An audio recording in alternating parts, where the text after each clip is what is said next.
Welcome to Healing Doorways, a place to explore different subjects to expand our human consciousness. I am your host, Alicia Marcano. I am very grateful and honored to bring to all of you my teacher of the Inca Spiritual Tradition, an Inca Priest from Peru, Giuliano Salas. Giuliano is the founder of Inti Path, Inca Spiritual School, a Peruvian organization dedicated to rescuing the wisdom of the Andean spiritual tradition and spreading that knowledge through the Western world, with the aim of helping people to prosper physically, mentally, and emotionally. As part of his mission, he annually guides groups of spiritual seekers through the sacred paths of Cusco. In this interview, we will be talking about the importance of the Inca spiritual tradition. Giuliano will be answering questions from his students and also will be sharing some pictures and wisdom from the sacred city of Machu Picchu. I hope you find this interview interesting and inspirational. Hi Giuliano, welcome to Healing Doorways. Hello Alicia, thank you very much. Thank you for having me here. Thank you for your time. I know you've been super busy doing lots of online courses. Giuliano is my teacher. I've been studying Inca meditation with him, and I'm super honored to have you in the channel. So thank you so much again for being here. Thank you.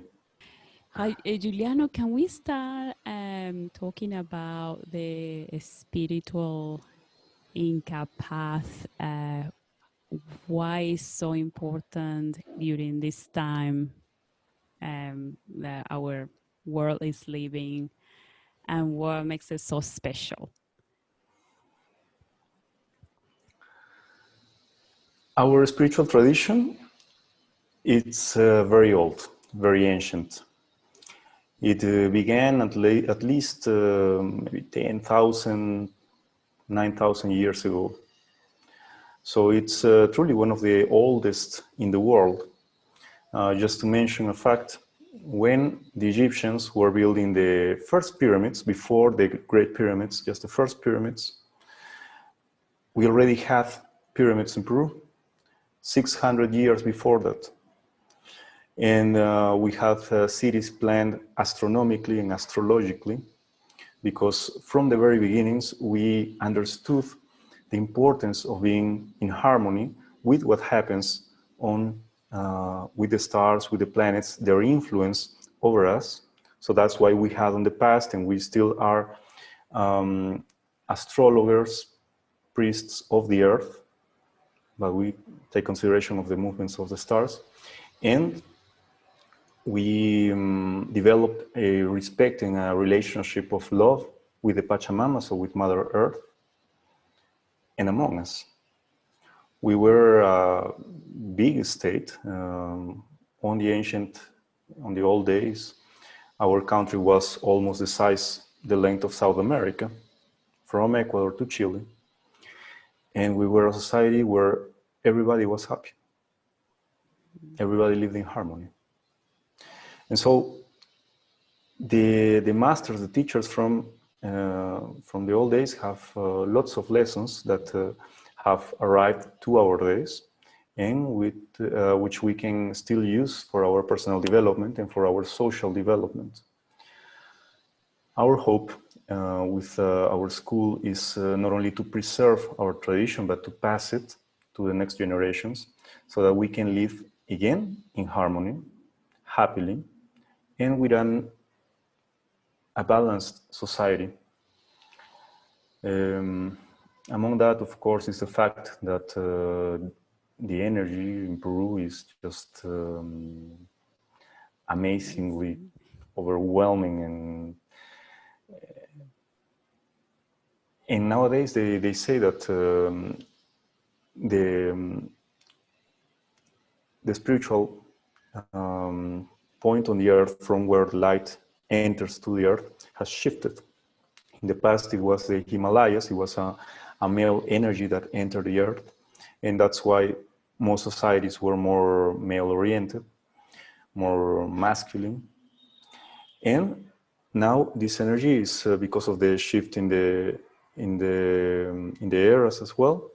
This energy is entering on the other pole, which is in Peru, in Lake Titicaca, and corresponds to a feminine energy. And that's why also the world is shifting to a more more feminine values in many areas of our development, but also in our spiritual perspective.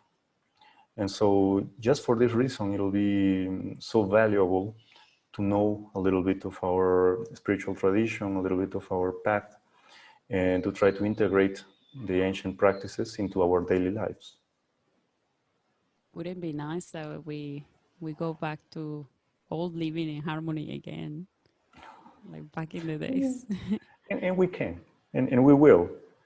It's just a matter of time. Yeah. Because we have only two possibilities. That's Whether right. we find the path again and live in harmony with the earth, among us, with everything, or we destroy ourselves. And it has happened before. So my hope is that the human race has already learned from their mistakes. And somewhere on our brains, we have this seed that tells us we cannot destroy ourselves anymore. We have to go back to the path. We have to go back to live in harmony with one another. I think at this stage we don't really have much of a choice. We have to change, or we pretty much we have die. To change. Yeah. And Giuliano, you are probably the first person from the Inca culture bringing all this knowledge in English and in English and also online. How is that been for you and for the people from Peru? Are they comfortable with that, or is it something that it was so hard to get out to the rest of the world? To tell you the truth, Yes. I wasn't too comfortable at the beginning with having to share online, our teachings, and for many years I say that what my teachers told me, that this tradition wasn't meant to be written, wasn't meant to be read, was meant to be experienced. And so the people that that wanted to hear what I had to say, they went to Peru, and we worked there for several days, and we learned that way, the same way that I learned. Then coronavirus happened, and I had to change, several stuff, several ways in which we were doing things. Because really I understood that times are changing, and I took a piece of advice and a piece of wisdom from our own culture, which is that knowledge and wisdom is evolutive.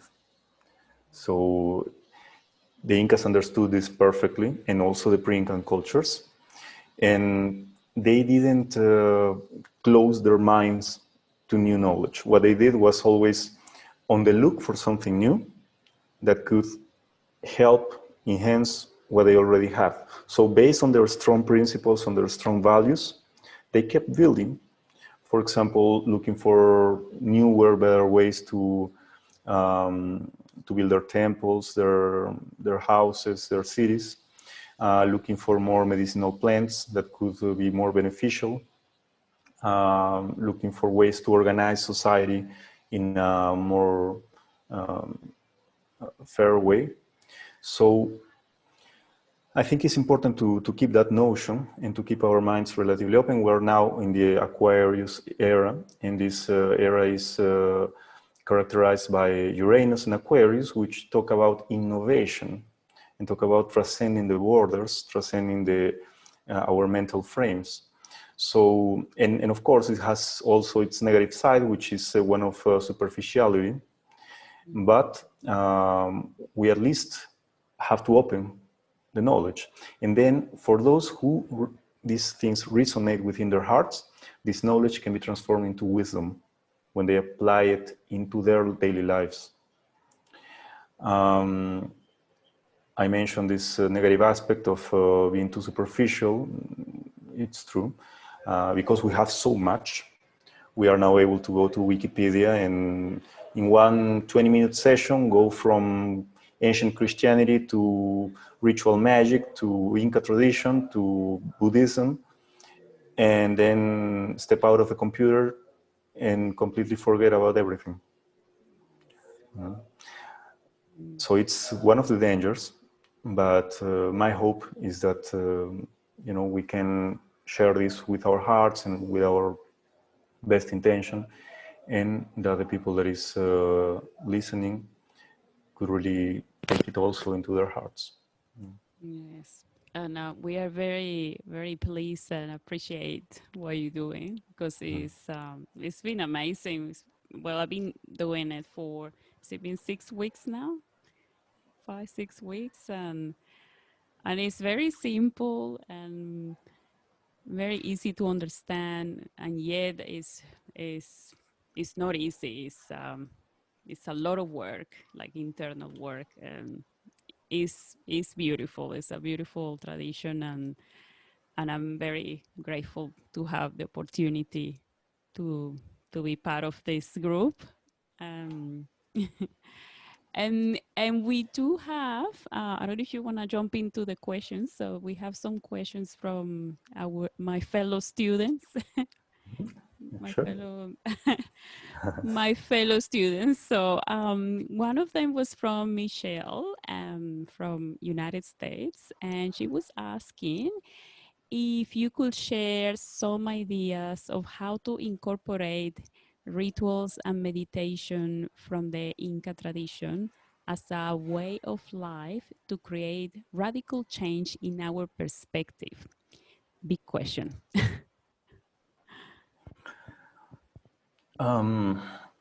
I mentioned that our society is very ancient, it's very old, and we had lots of time, literally millennia, to develop our rituals, our practices, spiritual practices, and our ways to contact with the spiritual world. So we have some very complex rituals and many different practices, but they are built on top of universal principles and of strong values, societal values, which I think it's when we understand this, we can use them, we can apply them on our daily lives in a very easy way. Of course, a ritual has another dimension, has a deeper, stronger way of passing these things, but the daily practice, the daily just applying these concepts into our daily life can go a long way too. And for example, we're talking about gratitude.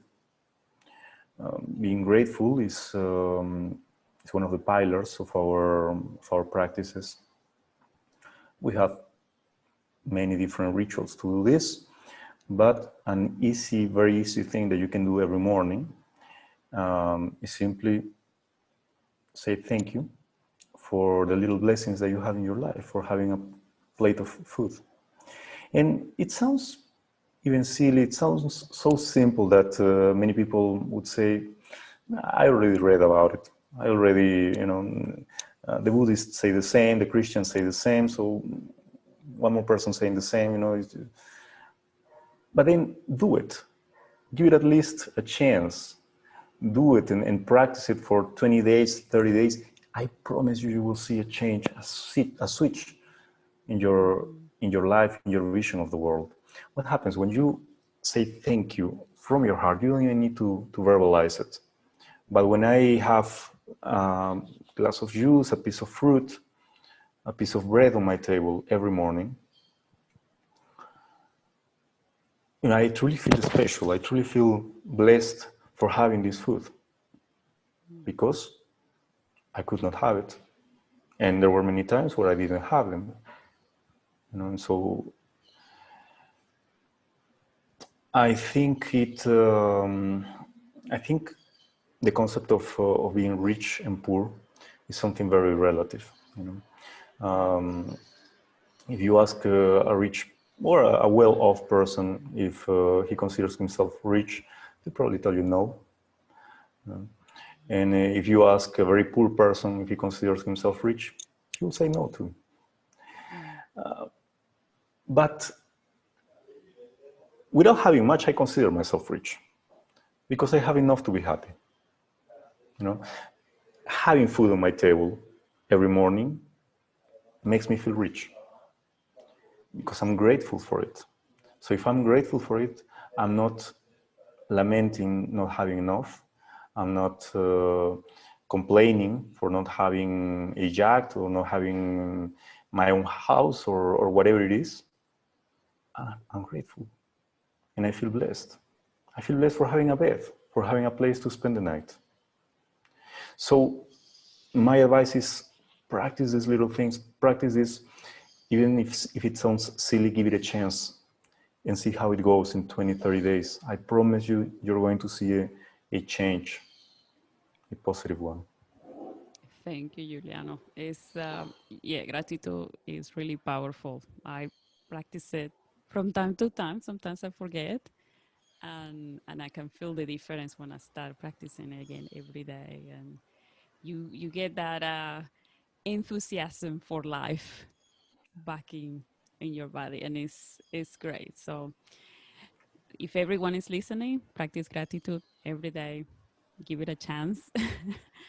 We have another question from Amanda, also from United States, and her question was, what do you think is the most beneficial daily practice for healers and for all humans during this shift and unprecedented times?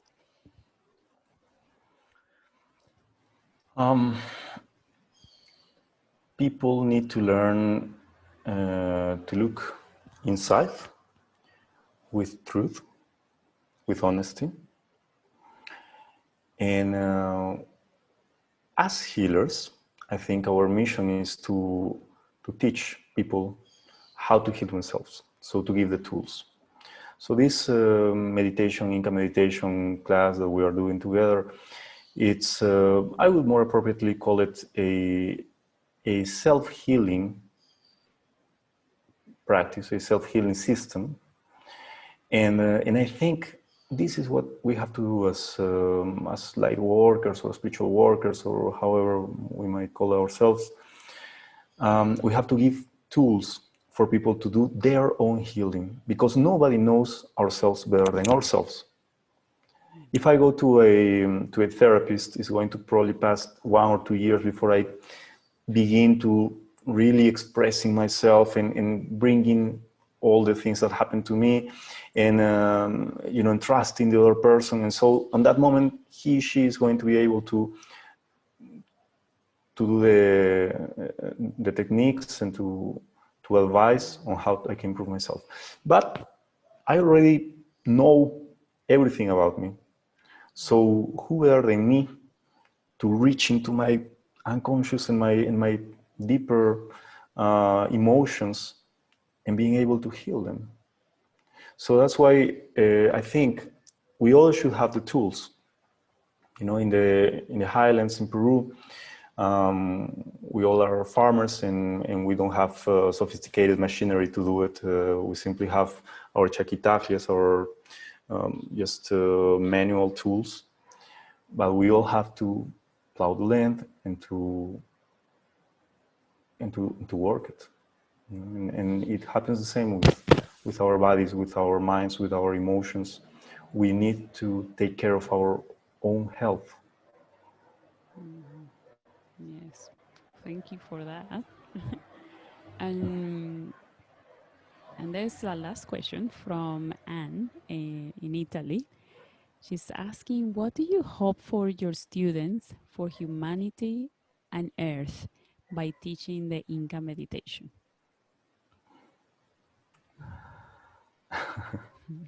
That people can smile more Yes. from the heart. That people can be happy. Yeah. Yeah. As simple as that. Just It's to not be more honest. complicated than that. You know, if you're happy, if I'm happy, then we're going to make other people happy. And we're going to create a virtuous circle.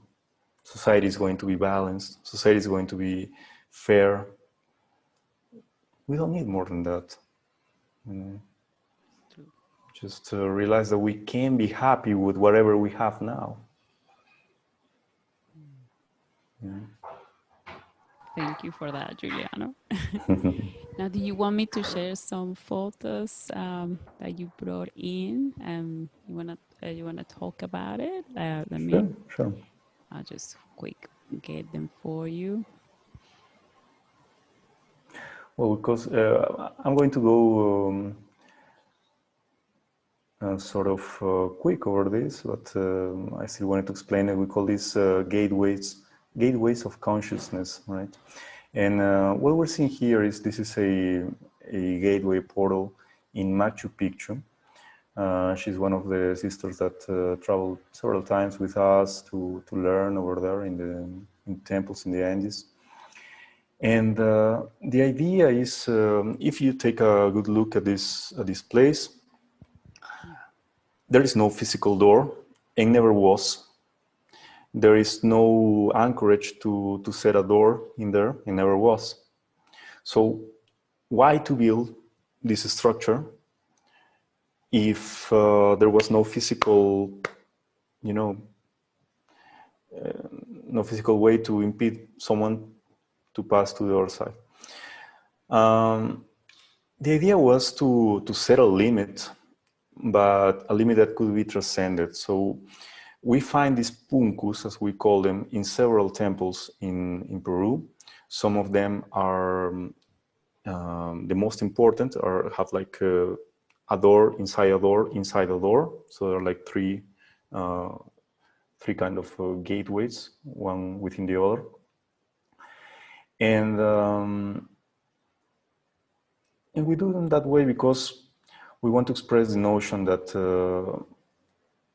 being before this gateway, okay, is the path that we've run until this point in our lives.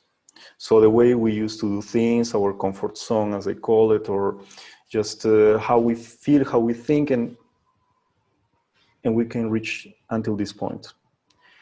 Now, making the decision to step and go beyond that border, beyond that punku, that gateway, implies that we're going to find a whole different world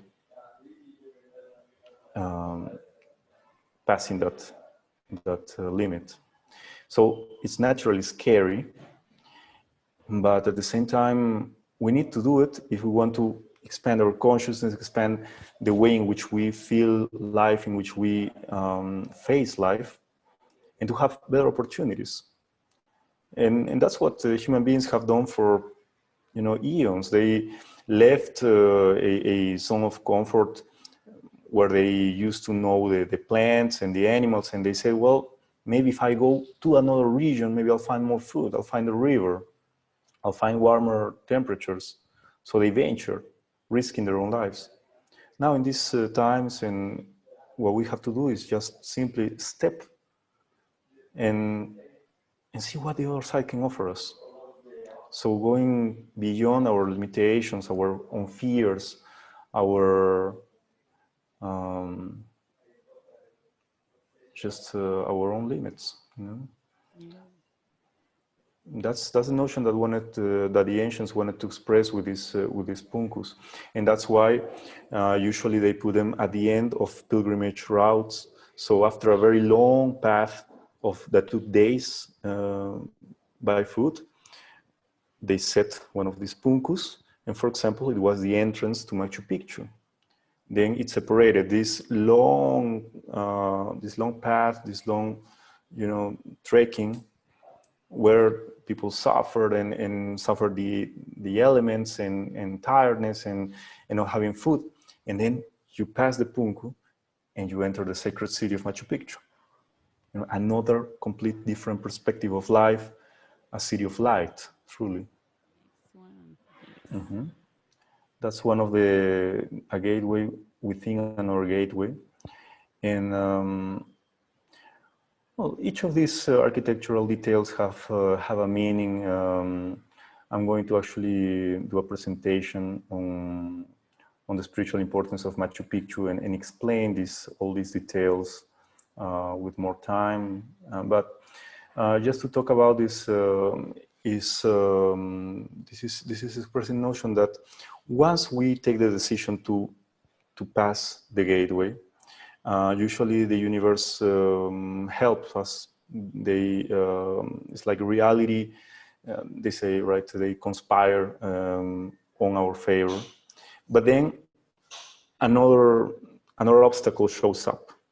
It's like a second obstacle shows up on our way, and we have to decide if we want to stop and go back to what we know, or to actually have the strength, the courage, and keep walking. So that's why they do two gateways, one within the other. And in the old times, we have a couple of priests in here on the first one, and then a couple on the other side. And they ask things to know if the pilgrim was prepared to pass the actual test, the actual gateways. Yeah.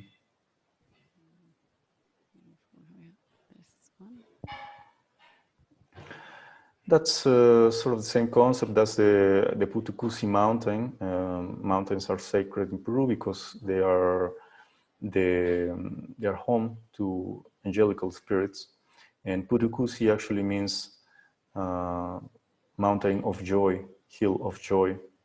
So that's what this frame, this kind of door is showing on the other side.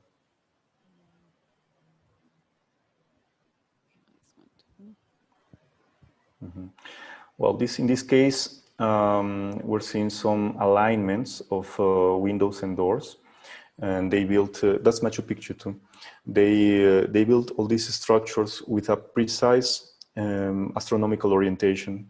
So our ancestors, they knew every single star on the sky, and even the black spots between stars, they had a name for them, and they had a meaning on our lives. So Machu Picchu really was a huge astronomical observatory city, sacred city. And these windows, and every door and every window in Machu Picchu had an orientation to some constellation or to the solstices, the equinoxes, to express certain spiritual lessons for the people that live there. It's amazing that all the rocks actually fit perfectly. Yes, that's one of the mysteries that even nowadays researchers cannot decipher, because we didn't use any kind of welding or any kind of cement between the two rocks. It's just one on top of the other, but they fit absolutely perfectly, one within the other. Yeah. But it's also one of the alignments. That's in Machu Picchu too, and that's a structure that is aligned with the constellation of Amaru. We call it the Scorpio constellation, because it symbolizes transformation. Giuliano, what an amazing site! I haven't had the opportunity to be in Machu Picchu, but that's on my to-do list, on my bucket list. Places to go before I die, before I get too old too. So I better do it quickly. There's no age to visit Machu Picchu, really. But what I say is that the first time that you go, usually you look at it with your physical eyes. The second time you look at it with your brain, you try to figure out everything. The third time on, you feel it with your heart. So that's, if you're planning to go one time, then you better open your heart from the beginning and try to feel it from the beginning. Yes, I probably can do it only once. from me. Well, who knows? It might be more, hopefully. And Giuliano, uh, are you planning to do more of the Inca meditation courses later this year? Um, Yes, we're planning to do one in June. So the idea is to, like I said, to pass these tools on to people so they can take care of their own healing of their own lives. And these are practices that are so simple, as you see, that we can do in any context. Of course, we can sit at home with the comfort and practice for half an hour, but we can only be standing on somewhere on the street and or in our daily lives, on our office, and just take 2 or 3 minutes and do it. And the mental switch, the energy switch that we can have, it's huge, and it can bring many rewards to us, to our relationships. I highly recommend it. It's been really profound. I am a person that I'm obsessed with wellness courses, and I have taken so many courses, spiritual courses, but this one it's been different, and it's been very profound. And I would like to continue. If you do, I don't know, a second part or something, I'll probably have to We're do the thinking first about one that, again. yeah. And Juliana, what is the best way to find you? Well, you can send me a message on Instagram, whether Giuliano Salas or Inti Path. All right, we'll leave all your details on the comments of this video. We'll leave them below. And well, Julianos, thank you so much. It's been already half an hour. It's been so fast. Thank you so much for your wisdom. I really appreciate what you're doing for the world. Yes, I'm very, very grateful. Thank you so much. My pleasure, dear sister, my pleasure. And well, I wish just happiness and consciousness for everyone that is watching. Try to do every day our best. So I said, friends, enroll into the next Inca meditation because it's going to change your life. And I'll see you in 2 more weeks for another interview. Thank you so much. Marvelous. Thank you. Bye. Good night. If you like this video, there's 3 things you can do for us. You can give us a like, you can share it with someone that might find this information helpful, and you can also hit the subscribe button so you won't miss any future episodes. Thanks for your time.